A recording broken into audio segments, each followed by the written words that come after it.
Next steps in Chelsea blueprint as full details of Boehly takeover explained. After 13 weeks of twists and turns, Chelsea Football Club is under new ownership. A consortium led by Todd Boehly has taken over from sanctioned Russian billionaire Roman Abramovich, and the government restrictions that threatened to derail their season have been lifted. Boehly comes with a solid track record in sports ownership, having already revived the fortunes of the Dodgers baseball team.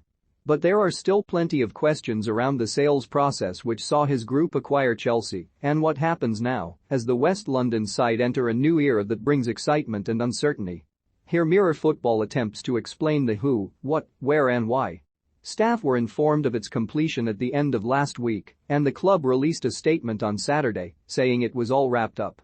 A more thorough statement was published yesterday afternoon that included words from Boehly and a thank you to Abramovich, who had bought the club 19 years ago and issued his own statement on his departure. The special operating license imposed in mid-March when Abramovich was added to the sanctions list has been removed.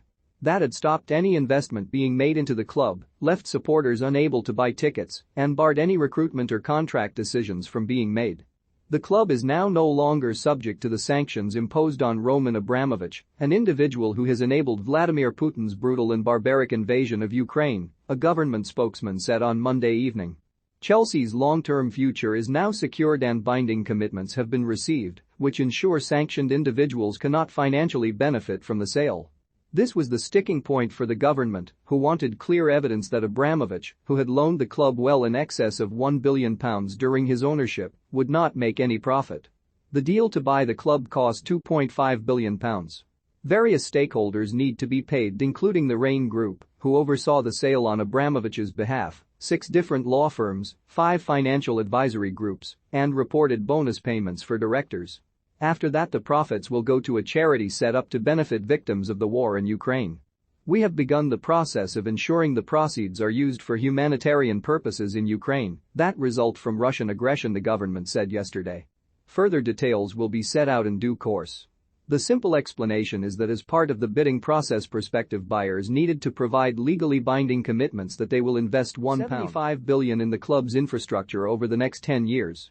On top of that, guarantees have been given around the owners taking money from the club to ensure they do not end up in a position similar to Manchester United under the Glazer family.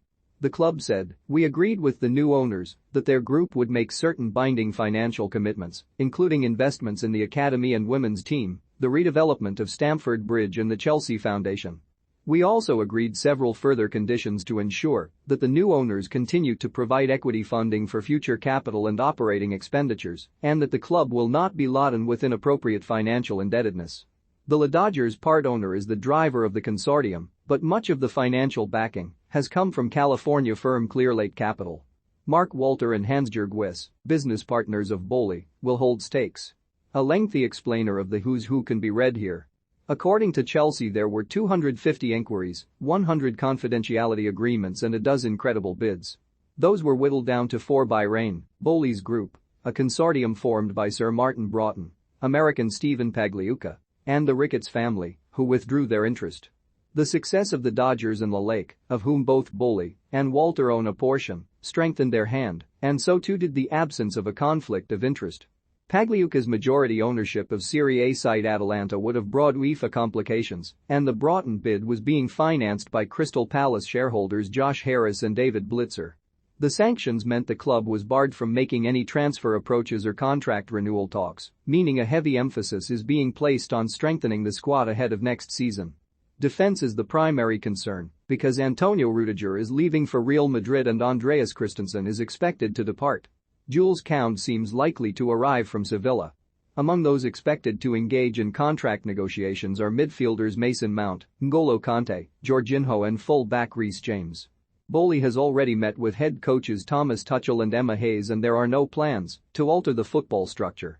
Chairman Bruce Buck and director Marina Granovskaya, both of whom were allies of Abramovich for more than 2 decades, will remain in position, but it was notable that yesterday's release said that this statement has been prepared by the board as constituted immediately prior to the sale of the club. Such careful language hints that there may be changes. Chief Executive Guy Lawrence is stepping down, but that is reportedly unrelated to the takeover.